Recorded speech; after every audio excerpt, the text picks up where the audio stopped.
1939 সাল থেকে 1945 সাল, এই 6টি বছর মানব সভ্যতাকে প্রত্যক্ষ করেছে তার ইতিহাসের সবচেয়ে রক্তক্ষয়ী, নিষ্ঠুর এবং ধ্বংসাত্মক এক অধ্যায়।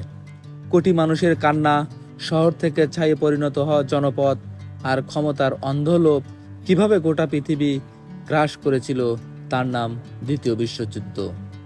এটি কেবল 2 বা ততোধিক দেশের সীমানা দখলের লড়াই ছিল না, এটি ছিল সভ্যতা, মূল্যবোধ এবং মানবতার বিরুদ্ধে এক চরম অস্তিত্বের লড়াই। আজ আমরা ফিরে দেখাবো সেই ইতিহাসের সবচেয়ে অন্ধকারতম দিনগুলোকে, যা বদলে দিয়েছিল পৃথিবীর মানচিত্র এবং মানুষের মনস্তত্ত্ব চিরতরে। বন্ধুরা, আমি নিলয় রয়েছি আপনাদের সাথে। আশা করি ভিডিওটি শেষ পর্যন্ত দেখবেন এবং ভালো লাগলে লাইক, কমেন্ট এবং শেয়ার করে পাশে থাকবেন। এই ধ্বংসলীলার বীজ বপন করা হয়েছিল আসলে প্রথম বিশ্বযুদ্ধের ঠিক পরেই। 1919 সালের ভার্সাই চুক্তির মাধ্যমে জার্মানিকে এমন এক অসহনীয় অর্থনৈতিক ও রাজনৈতিক সংকটের মুখে ঠেলে দেওয়া হয়েছিল, যা জন্ম দিয়েছিল গভীর ক্ষোভের। এই ক্ষোভের সুযোগ নেন অস্ট্রিয়ান বংশোদ্ভূত এক রাজনৈতিক বক্তা, অ্যাডলফ হিটলার। 1933 সালে নাৎসি পার্টির প্রধান হিসেবে জার্মানির ক্ষমতা দখল করেন তিনি।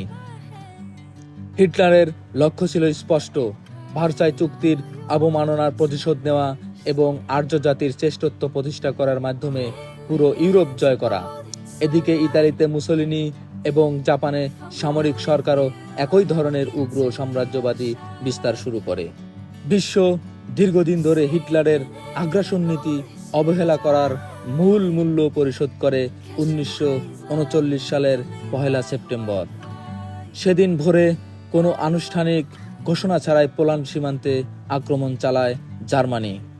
হিটলারের এই নতুন রণকৌশল ইতিহাসে ব্লিৎজক্রিগ বা তড়িৎ যুদ্ধ নামে পরিচিত, যার অর্থ বিদ্যুৎ গতির আক্রমণ। পোল্যান্ডের পতন ঠেকাতে 2 দিন পর 3 সেপ্টেম্বর ব্রিটেন ও ফ্রান্স জার্মানির বিরুদ্ধে যুদ্ধ ঘোষণা করে।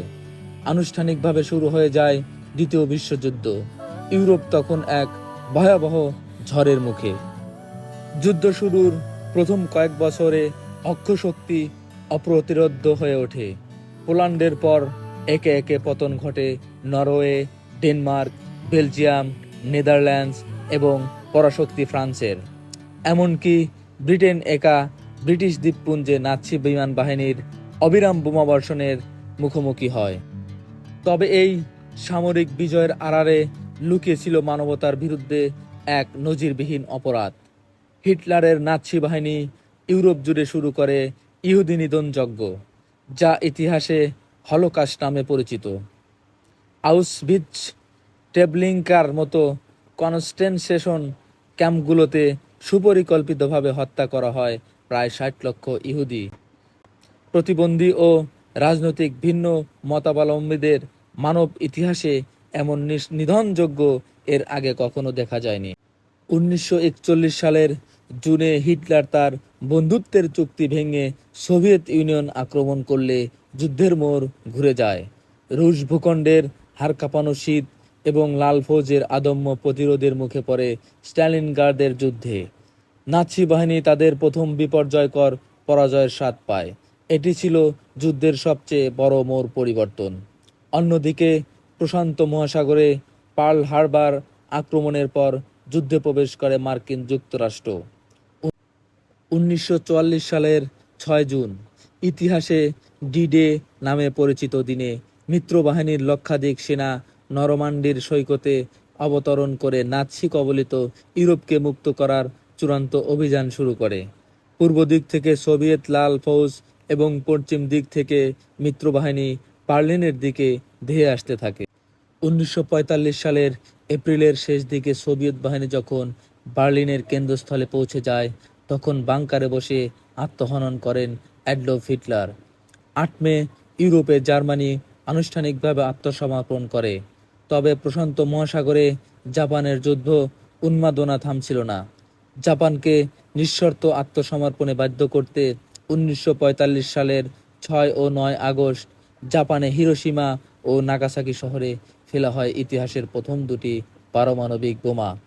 নিমিষেই ছাই হয়ে যায় দুটি প্রাণবন্ত শহর, প্রাণ হারায় লক্ষাধিক সাধারণ মানুষ। এই চরম ধ্বংসলীলার মাধ্যমেই 1945 সালের 2 সেপ্টেম্বর আনুষ্ঠানিকভাবে সমাপ্তি ঘটে দ্বিতীয় বিশ্বযুদ্ধে প্রাণ হারিয়েছিল আনুমানিক 7 থেকে 8 কোটি মানুষ, যার বেশিরভাগই ছিল সাধারণ বেসামরিক নাগরিক। এই ধ্বংসস্তূপ থেকে শিক্ষা নিয়ে মানবজাতি উপলব্ধি করেছিল যে আর কোনো বিশ্বযুদ্ধ মানে মানবতার সভ্যতার সম্পূর্ণ বিনাশ। আর এই উপলব্ধি থেকেই 1945 সালের 24 অক্টোবর জন্ম নেয় জাতিসংঘ, বিশ্বে শান্তি ও নিরাপত্তা বজায় রাখার এক নতুন অঙ্গীকার। দ্বিতীয় বিশ্বযুদ্ধ আমাদের শিখিয়েছে যে ক্ষমতা, অহংকার আর ঘৃণা কখনো স্থায়ী সুখ আনতে পারে না।